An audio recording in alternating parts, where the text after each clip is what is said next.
Welcome to our YouTube channel. I hope you all are doing good today. देवियों और सज्जनों, नमस्कार, आदाब, सत श्री अकाल। कौन बनेगा करोड़पति के इस ज्ञान के मंच पर आपका स्वागत है। आज हम आपको समय के उस गलियारे में ले चलेंगे जहां एक महान सभ्यता ने जन्म लिया था। ये कहानी है रोम की, एक ऐसे शहर की जिसने एक छोटे से गांव से उठकर दुनिया के सबसे शक्तिशाली साम्राज्यों में से एक की नींव रखी। कल्पना कीजिए, आज से लगभग 3000 साल पहले इटली की टाइबर नदी के किनारे 7 पहाड़ियों पर बसे कुछ छोटे छोटे गांव थे। यहीं से एक ऐसी अद्भुत यात्रा शुरू हुई। यह कोई साधारण कहानी नहीं है। इस कहानी की शुरुआत होती है 2 जुड़वां भाइयों रोमुलस और रेमुस की पौराणिक कथा से। रोम की कहानी में अगला अध्याय तब शुरू हुआ जब रोम के लोगों ने राजशाही को उखाड़ फेंका। लगभग 509 ईसा पूर्व में उन्होंने गणतंत्र की स्थापना की। इसका मूल सिद्धांत था सत्ता प्रतिनिधियों के हाथ में। 2 निर्वाचित कॉन्सल्स राज्य का नेतृत्व करते थे। सीनेट सलाहकार और नियंत्रक संस्था थी। इसी नींव पर रोम ने विजय यात्रा शुरू की। रोमन सैनिक टेस्टूडो संरचना में आगे बढ़ते हैं। उनका अनुशासन दिखता है। रोमन गणतंत्र के शुरुआती कुछ 100 साल लगातार युद्धों में बीते। उनकी सबसे बड़ी परीक्षा तब हुई जब उनका सामना कार्थेज से हुआ। रोम और कार्थेज के बीच 3 भयानक युद्ध हुए। प्यूनिक युद्ध। हैनिबल हाथियों की सेना लेकर आल्प्स पार करके इटली में घुस आया था, पर रोमन सेना के अनुशासन और दृढ़ संकल्प ने अंततः जीत दिलाई। कार्थेज पर विजय के बाद रोम को भूमध्य सागर में कोई चुनौती नहीं रही। अगले 200 वर्षों में रोम ने 3 महाद्वीपों में विजय पताका फहराई। Europe, Asia, Africa. Julius Caesar की हत्या के बाद रोम एक बार फिर गृहयुद्ध की आग में झुलस गया। इस अराजकता से एक व्यक्ति उभरा, ऑक्टेवियन। उसने मार्क एंटनी और क्लियोपेट्रा को पराजित किया। 27 ईसा पूर्व में सीनेट ने उसे ऑगस्टस कहा और साम्राज्य आरंभ हुआ। ऑगस्टस ने कभी खुद को सम्राट नहीं कहा, वह प्रिंसिप्स कहलाया। उसने पीढ़ियों से चले आ रहे गृहयुद्ध समाप्त किए और पैक्स रोमाना स्थापित की। पैक्स के दौरान समृद्धि और स्थिरता आई। व्यापार फला फूला। समुद्री डाकुओं का सफाया हुआ और सड़कों का नेटवर्क सुरक्षित हुआ। ऑगस्टस ने रोम का कायाकल्प करवाया। मैं ईंटों के शहर में आया था और इसे संगमरमर के शहर में छोड़कर जा रहा हूं। उसने कई भव्य मंदिर, सार्वजनिक स्नानागार और अखाड़े बनवाए। वर्जिल, होरस, ओविड, कला और साहित्य को शाही संरक्षण मिला। ऑगस्टस ने प्रशासन सुधार कर पेशेवर सिविल सेवा और बेहतर कर प्रणाली स्थापित की। ये नीतियां ऐसी नींव बनी जिस पर साम्राज्य सदियों तक टिका रहा। जब हम रोमन साम्राज्य की महानता की बात करते हैं तो हमारी कल्पना में सम्राट आते हैं, लेकिन रोम की असली ताकत उनके इंजीनियरों के औजारों में भी छिपी थी। रोमन इंजीनियरिंग अपने समय से सदियों आगे थी। उनके 2 सबसे बड़े और स्थायी चमत्कार थे।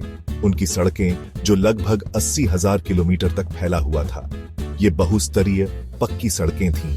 नींव, बजरी, रेत और ऊपर बड़े सपाट पत्थर। सड़कें थोड़ी उभरी रहती थीं ताकि बारिश का पानी बह जाए। आज भी कई प्राचीन रोमन सड़कें उपयोग में हैं। अब जल सेतुओं की बात करते हैं, एक्वाडक्ट्स। ये पुल जैसे ढांचे गुरुत्वाकर्षण से मीलों दूर पानी लाते थे। इन्हें बहुत सटीक ढलान पर बनाया जाता था ताकि पानी धीरे धीरे बहता रहे। सेगोविया और पोंट डू गार्ड आज भी इस प्रतिभा के गवाह हैं। सड़कें और जल सेतु समाज और अर्थव्यवस्था पर गहरा प्रभाव डालते थे। सेना, व्यापार और सार्वजनिक स्वास्थ्य। जल सेतुओं ने सार्वजनिक स्नानागार और स्वच्छता में क्रांति लाई। रोम की विरासत केवल उनकी सड़कों और इमारतों तक ही सीमित नहीं है। उनका सबसे गहरा योगदान उनके विचारों में निहित है। उनके कानून, भाषा और वास्तुकला। रोमन कानून अत्यंत विस्तृत और परिष्कृत था, तर्क और निष्पक्षता पर आधारित। वे मानते थे एक व्यक्ति तब तक निर्दोष है जब तक उसे दोषी साबित न कर दिया जाए। 12 तालिकाओं के रूप में कानून सार्वजनिक रूप से प्रदर्शित किए जाते थे। लैटिन भाषा फैली, प्रशासन, कानून और साहित्य की भाषा बनी। फ्रेंच, स्पेनिश, पुर्तगाली, इतालवी, रोमानियाई, ये सब लैटिन से निकले रोमांस भाषाएं हैं। अंग्रेजी और विज्ञान, चिकित्सा, कानून के शब्दों पर लैटिन का प्रभाव आज भी देखा जाता है। रोमन मेहराब, गुंबद, वॉल्ट और कंक्रीट, इनसे विशाल आंतरिक स्थान संभव हुए। उन्होंने कंक्रीट का आविष्कार किया, एक मजबूत, सस्ता और बहुमुखी सामग्री। उनकी तकनीकें इतनी प्रभावशाली थीं कि पश्चिमी वास्तुकला पर उनका प्रभाव आज भी है। कोलोसियम, पैंथियन, बेसिलिका रोमन वास्तुकला की प्रतिभा के प्रमाण।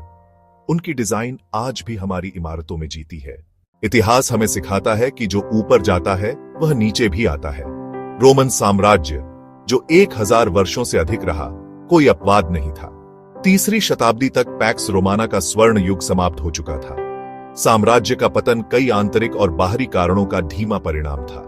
आंतरिक रूप से राजनीतिक अस्थिरता और सम्राटों का तेजी से बदलना आम हो गया।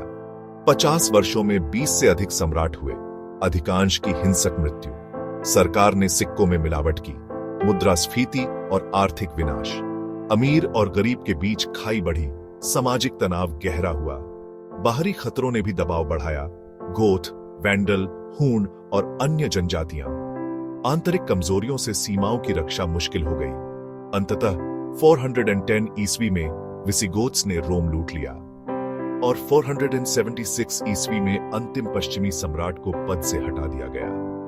पारंपरिक अंत। यह घटना पश्चिमी रोमन साम्राज्य के पतन का संकेत बनी, पर उनकी विरासत जीवित रही। भले ही रोमन साम्राज्य का पतन हो गया हो, रोम कभी मरा नहीं। उनकी विरासत हमारी भाषाओं, कानूनों और वास्तुकला में आज भी जीवित है। रोम की कहानी मानव प्रयास, सरलता और महत्वाकांक्षा की गाथा है। जब हम आज गणतंत्र की बात करते हैं तो रोम के आदर्शों को याद करते हैं। यह हमें दिखाता है कि मजबूत बुनियादी ढांचा कितना महत्वपूर्ण है। सड़कें, जल प्रणालियां, परंतु आंतरिक विभाजन, आर्थिक असमानता और भ्रष्टाचार चेतावनी है। रोम की सबसे बड़ी विरासत शायद उनकी व्यावहारिक समस्या समाधान क्षमता थी। महत्वाकांक्षाएं कड़ी मेहनत और व्यावहारिक इंजीनियरिंग से हकीकत बनती है। तो अगली बार जब आप किसी प्राचीन स्मारक के पास हों, एक पल के लिए रोम को याद करें। उनकी कहानी हमारे वर्तमान में रहती है और भविष्य को आकार देती है। ज्ञान की यह यात्रा यहीं समाप्त होती है। शुभ रात्रि, शब्बा खैर। Thanks for watching this video. If you liked it, please like and subscribe to the channel.